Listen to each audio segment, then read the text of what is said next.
रहे हैं हल्ला बोल, आपके साथ मैं हूं अंजना ओम कश्यप। वीके सिंह साहब, इन्हें भारतीय सेना का पूर्व मुखिया कह लीजिए, इन्हें फिलहाल भारत सरकार के सबसे बड़े बयान बहादुर कह लीजिए। साहब ये आरोप लगा रहे हैं कि क्या असहनशीलता पर बहस के पीछे मोटे पैसे का हाथ। आरोप ये लगा रहे हैं कि असहिष्णुता की जो ये बहस है दरअसल बिकी हुई बहस है, ये काल्पनिक बहस है उनका कहना। और इसीलिए जो सवाल आज हम पूछेंगे, क्या असहिष्णुता पर बयान बिकाऊ है? जो बयानबाजी हो रही थी पैसे के बदले बहस के बयान से वीके सिंह ने क्या मजाक उड़ाया है गंभीर मुद्दे का?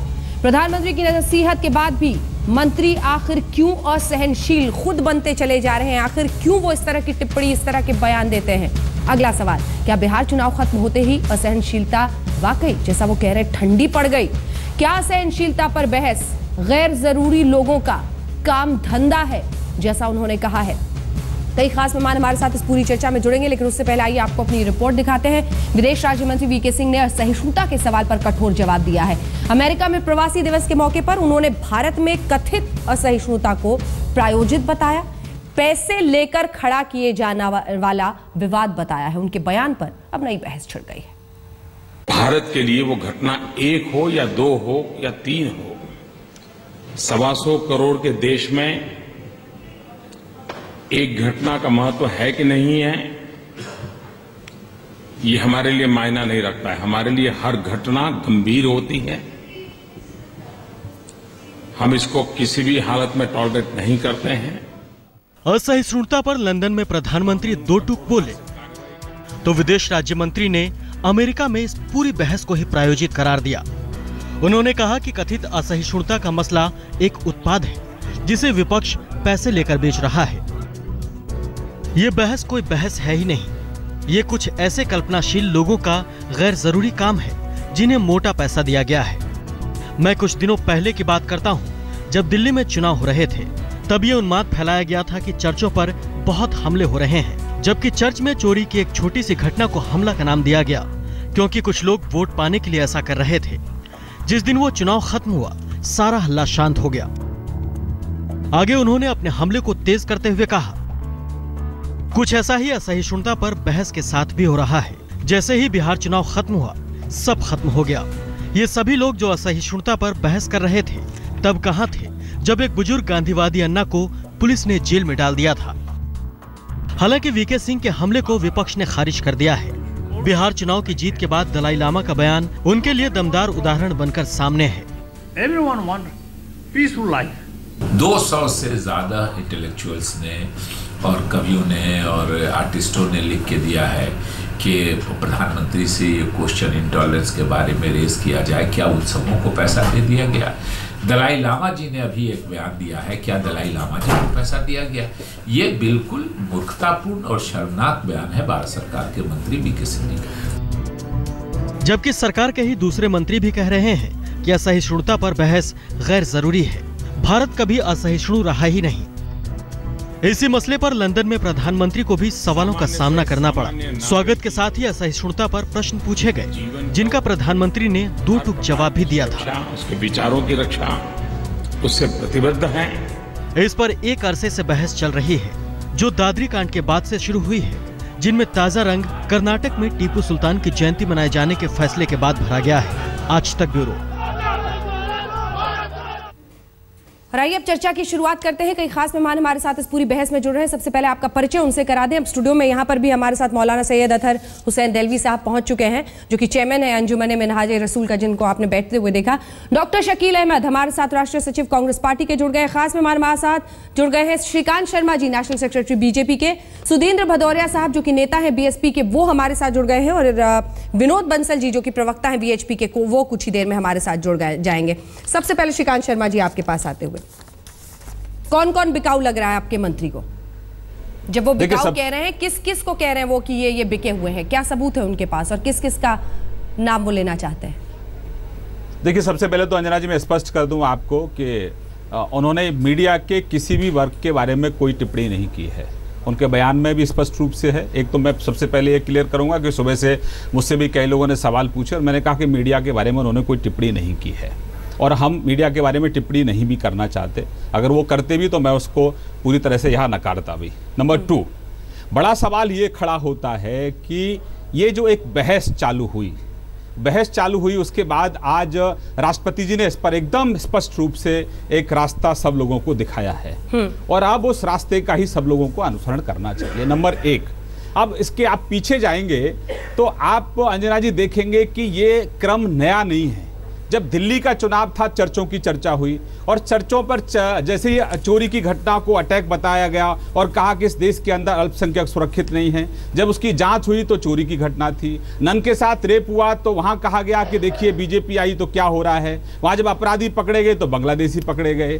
फिर लंबे लंबे उस पर आर्टिकल्स लिखे गए। नंबर 2, अब आप मुझे बताइए कि इस देश में सहिष्णु है सब, ये देश सहिष्णु है। ये असहिष्णुता का जो एक ढोंग कहीं ना कहीं कांग्रेस के नेतृत्व में जो लोग कर रहे थे, कांग्रेस उनको पूरी तरह से उनके पीछे खड़ी हुई थी क्योंकि कांग्रेस असहिष्णु है। कांग्रेस नरेंद्र भाई मोदी जी को लेकर असहिष्णु है। पहले दिन से ही अगर आप देखें गुजरात के मुख्यमंत्री के तौर पर श्रीमती गांधी ने क्या कहा उनके बारे में, मौत का सौदागर कहा। कांग्रेस का हर छोटा बड़ा नेता हर दिन सुबह से शाम तक मोदी जी को गाली देने के अलावा और कुछ नहीं करता। जवाब लेते हैं शकील अहमद जी। ठीक है, असहिष्णुता है कांग्रेस में, असहिष्णुता है बीजेपी को लेकर, नरेंद्र भाई मोदी जी को लेकर। शकील अहमद जी,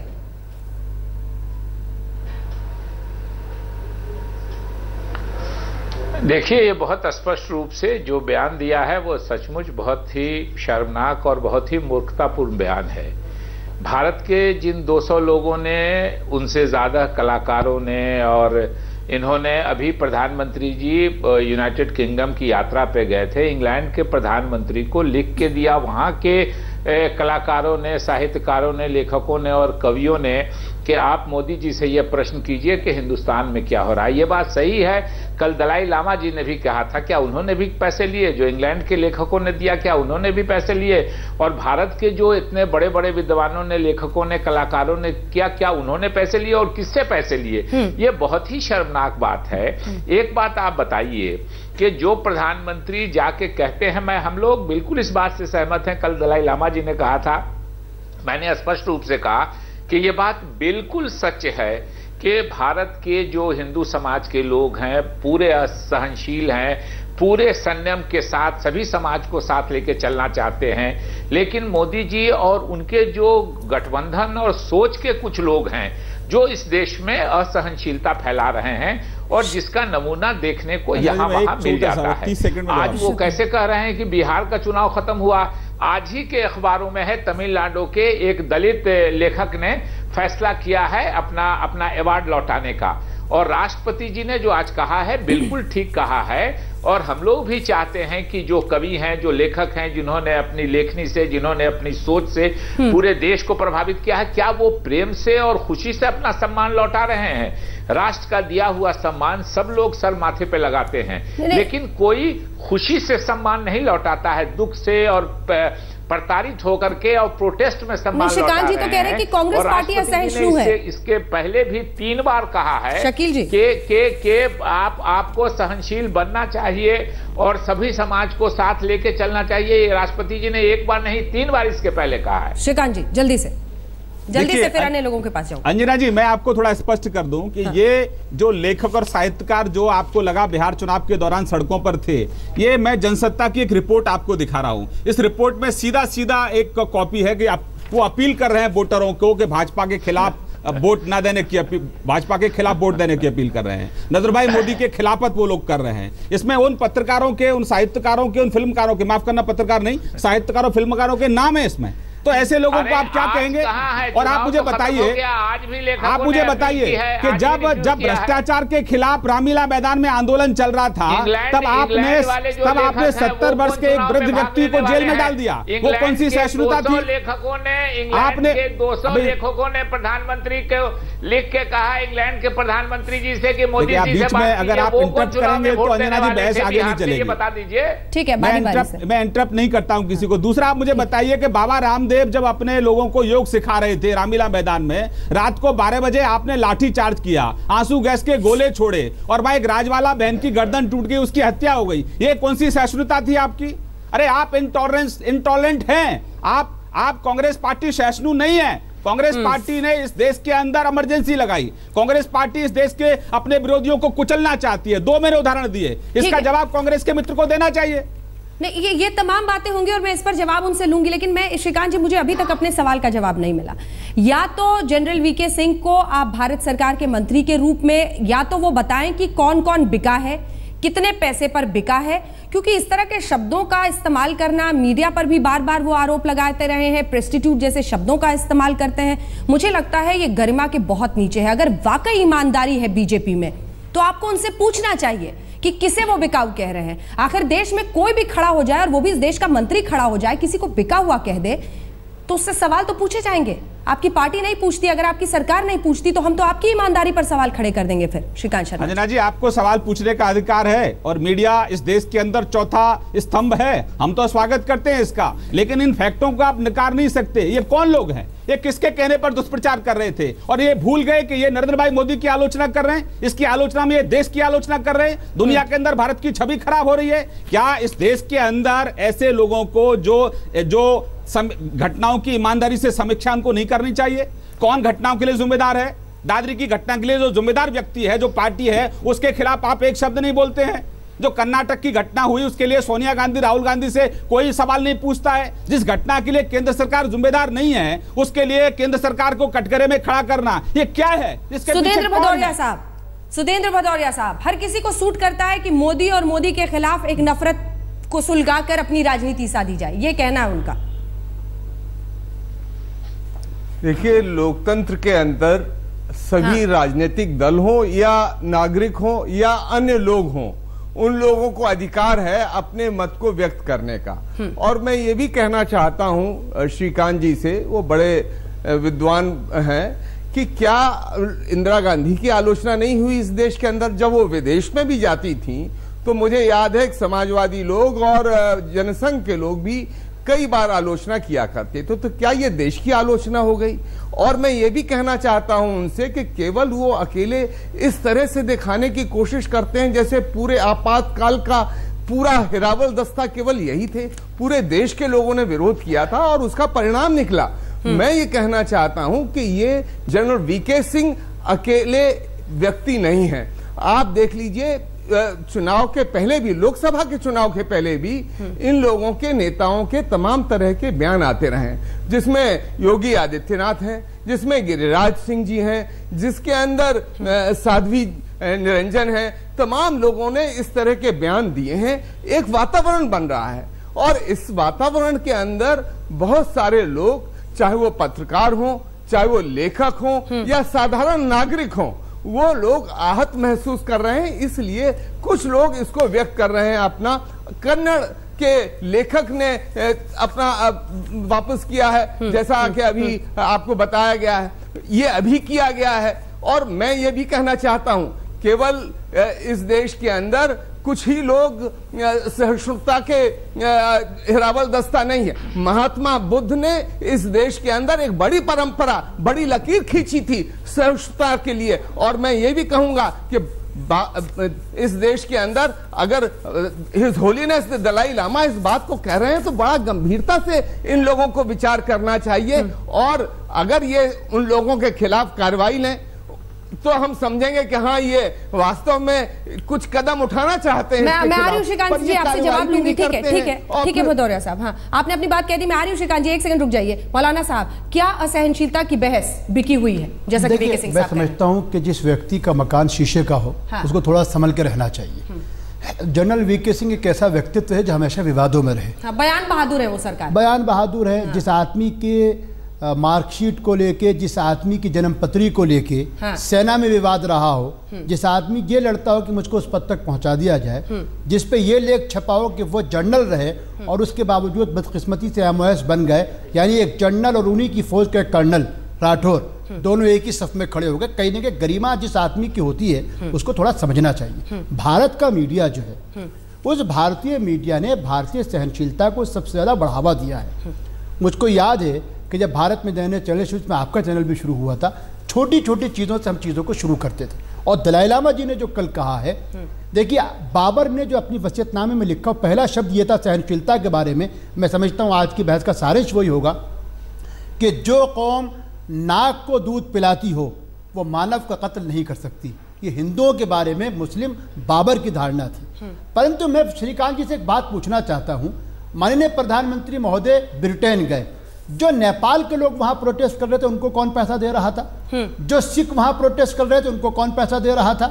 गार्जियन के यानी 4 में से 2 विजिटिंग और 2 लोकल जो लोगों ने सवाल पूछे, उन 2 लोग गार्जियन के और बीबीसी के नुमाइंदों को किसने पैसा दिया था? ठीक है, जवाब दीजिए श्रीकांत जी, जिसके बाद हम ब्रेक नहीं, आखिरी बात श्रीकांत जी, सबसे बड़ी बदकिस्मती की बात ये, आपके नेता एक तरफ हम ये कह रहे हैं कि जहां बुद्ध है वहां युद्ध नहीं, ये धरती बुद्ध की है, और बुद्ध के एक नुमाइंदे हिज होलीनेस दलाई लामा के बारे में आज सुब्रमण्यम स्वामी ने कहा है, या तो अपनी जबान काबू में रखो वरना इस देश से तुमको भी बाहर का रास्ता दिखाया जाएगा। ये क्या सहनशीलता है?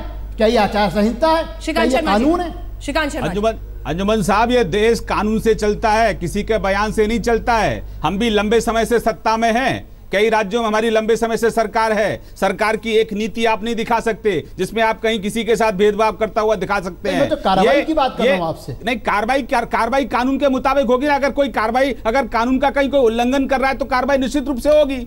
लेकिन बात यहाँ ये हो रही है कि बिना किसी तथ्य के, बिना किसी सबूत के आप अनावश्यक रूप से नरेंद्र भाई मोदी को, क्योंकि आप नरेंद्र मोदी उनको स्वीकार नहीं करना चाहते, आप उनको सुब्रमण्यम स्वामी और दलाई लामा की बात कर रहा हूँ। अरे दलाई लामा ने कोई नई बात नहीं की, इस देश का हिंदू सहिष्णु है। सुब्रमण्यम स्वामी ने नई बात कह दी है ना, का गवाह है, आज से सहिष्णु नहीं है। श्रीकांत जी, आप सवाल को टाल रहे हैं। मैं कह रहा हूं कि आप हिंदू महासभा पे जिन्होंने नाथूराम गोडसे, देखिए माननीय मेरे प्रधानमंत्री, आपके नहीं, मेरे प्रधानमंत्री ने ब्रिटेन में कहा कि भारत गांधी और बुद्ध का देश है। एक तरफ नाथूराम गोडसे की जयंती मना के हिंदू महासभा ने अपमान किया, दूसरी तरफ सुब्रमण्यम स्वामी ने दलाई लामा को बाहर का रास्ता दिखा के बुद्ध का अपमान किया। क्या इस अपमान पे को सजा होगी? भारतीय जनता पार्टी सरकार कोई कार्रवाई करेगी? देखिए, मैं तो नरेंद्र मोदी जी का अनादर कर ही नहीं रहा कर रहे हैं। सैयद हुसैन साहब, आप थोड़ा समझिए। आप अनावश्यक रूप से हर चीज को बीजेपी के साथ जोड़ने की क्यों कोशिश कर रहे हैं? नाथूराम गोडसे का जो लोग कार्यक्रम कर रहे हैं, जो संगठन कार्यक्रम कर रहे हैं, भारतीय जनता पार्टी का उन कार्यक्रमों से, उन संगठनों से कोई लेना देना नहीं है। कल पार्टी ने अधिकृत रूप से यह बयान दिया है। आप हर चीज को भाजपा पर डालने की कोशिश मत करिए। ये देश में लोकतंत्र है, बीजेपी 18 महीने से सरकार में है, इतना मुकाबला में केवल उनसे वीके सिंह से लेना देना है या नहीं, सवाल यही है। अब सरकार को ये देखना होगा, एक के बाद एक मंत्रियों का ऐसा बयान, और बयान बहादुर वीके सिंह साहब जो कभी मीडिया को प्रेस्टिट्यूट कहते हैं, कभी कहते हैं कि पूरी की पूरी बहस ही बिकी हुई है। सवाल उनसे पूछा जाना जरूरी है। ऐसा कि नहीं, ऐसा तो नहीं कि धूल चेहरे पे थी और वो आईना को साफ करते रहे। असहनशीलता का मोटा पैसा कनेक्शन, और ये कोई और नहीं, इस देश में भारत सरकार के मंत्री MOS है, जनरल वीके सिंह साहब सेना के पूर्व अध्यक्ष हैं। एक बार फिर से उन्हें लोग बिके हुए दिखाई दे रहे हैं और यही आरोप उन्होंने लगाया है। विनोद बंसल जी हमारे साथ VHP की तरफ से आप पहुंच पाए हैं, स्टूडियो में प्रवक्ता है। सवाल ये है कि जैसा कि उन्होंने कहा था, ये असहिष्णुता की बहस को बिकाऊ कह देने से आप सोच रहे हैं कि दूसरी तरफ आप सब कुछ डाल देंगे, लेकिन एक के बाद एक बहुत बड़े ही आप कह सकते हैं स्ट्रेटेजिक तरीके से बहुत सारे ऐसे संगठन हैं जिसमें VHP है, हिंदू महासभा है, ऐसे ऐसे काम इस देश में कर रहे हैं कि यही मुद्दा बस सुलग रहा है। नहीं, देखिए ऐसा नहीं है अंजना जी। बात ये है कि देखिए हमें एक पूरे राइट पर्सपेक्टिव में समझना पड़ेगा इस स्टोरी को कि इंटॉलरेंस कहाँ से शुरू हुआ, आखिरकार क्यों किया, किसने किया, और क्या एक व्यक्ति का मारा जाना ही इंटॉलरेंस है? उसके बाद 4-5 हिंदुओं को मार दिया, उसके लिए कोई इंटॉलरेंस, कोई इनकी मतलब आपके लिए आदमी नहीं मरता, हिंदू मरता है, मुसलमान मरता है। कमाल की बात है। आदमी का क्या मतलब है? नहीं, आपके लिए नहीं मरता क्या? आपके लिए क्या सिर्फ मुसलमान ही मरता है? मुझे बताइए, क्या हिंदुओं की हत्या नहीं हुई? क्या प्रशांत पुजारी की हत्या हुई तो उसमें कितने चरणों ने कितना दिखाया, और कितने ऐसे बुद्धिजीवियों ने पुरस्कार वापस किए? अंजना जी, बात हमें हिंदू मुसलमान की नहीं है। आप जैसे लोग तराजू लेकर सोचते हैं कि लोग बैठे कि इतना हिंदू मरा, इतना मुस्लिम मरा, आपकी नहीं, ऐसा नहीं है। ये मैं यही बात कर रहा हूँ। ये मैं आपसे प्रश्न पूछ रहा हूँ। देखिए, मैं ये बात कह रहा हूँ कि देखिए, मीडिया का एक वर्ग, एक बुद्धिजीवियों का एक वर्ग इस देश के अंदर ऐसे बहुत सारे लोग ऐसे खड़े हो गए हैं जो कि जब अखलाक को फांसी होती है, सॉरी अपने अब्दुल कसाब को फांसी होती है और आतंकवादियों को मारा जाता है, तो उस समय अफजल की बात कर रहा हूँ, अफजल गुरु की बात करना नहीं, अफजल गुरु की बात कर रहा हूँ, कसाब की बात, इसकी बात कर रहा हूँ। तो ऐसे जितने भी आतंकवादियों को फांसी होती है उसके जनाजे में हजारों लोग शामिल होते हैं और उसको मीडिया चैनल खूब चाप के साथ दिखाता है। कौन सा मीडिया चैनल? किसी मीडिया चैनल ने दिखाया? कहाँ है आप विनोद बंसल साहब? मुझे तो लगा था आप बाखबर रहते हैं, बेखबर नहीं रहते। ना, इसको देखिए, आपको सही तरीके से समझना पड़ेगा। किसी ने नहीं दिखाया था, आज मुझे बताइए, प्रशांत पुजारी के बाद में कर्नाटक में 4 लोग मर गए, कर्नाटक में 4 लोग मर गए, किसी के आंखों में आंसू आया? तो उस फांसी के साथ पूरा देश जुड़ा होता है। हिंदुओं के लाश पर कोई नहीं रोता, लेकिन जब छोटा सा कमेंट 45 लाख रुपए का उसको मुआवजा दिया जाता है, 4 फ्लैट दिए जाते हैं, उसको नौकरी की बात की जाती है। निसगम मनि पमग नि पमग सनि पमनि सपस। जहाँ तक याद आती रहेगी